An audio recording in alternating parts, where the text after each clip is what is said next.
Саламатсыздарбы, урматтуу достор, урматтуу замандаштар.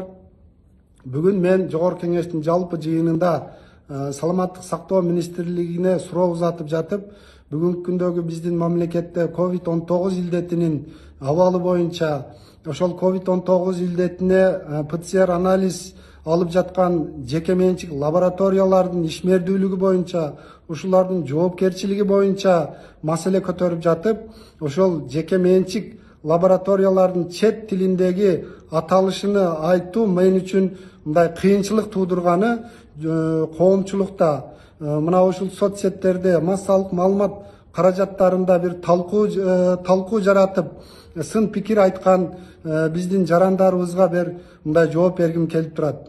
Бүгүн биз мамлекеттик тилде же расмий тилде өзүбүздүн эне тилибизде сүйлөп жатып адашып кетсек, же болбосо жаңылып калсак, бир жөн эле бул жерде бир чет тилиндеги сөздүктүн бир тамгасына көңүл бурбай, бир сөздүн маанисине көңүл бурушуңуздарды мен суранат элем.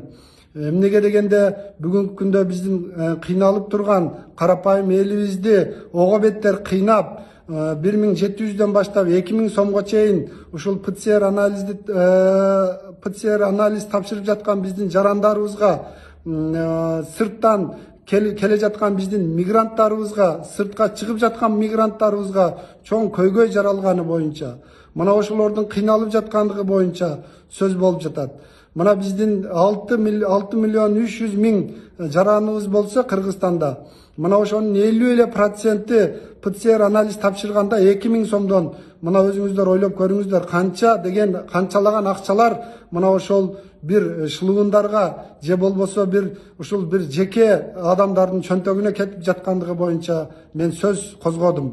Мына ошолордун жоопкерчилиги, кылган ишини туура анализ берип атабы, туура эмес анализ берип атабы, мына ошолордун жоопкерчилиги боюнча мен сөз козгодум. Урматтуу достор, мен ар бириңиздерге үй бүлөлүк бакыт, өзүңүздөргө чын ден соолук, мамлекетибизге болсо өнүгүүнү каалаймын.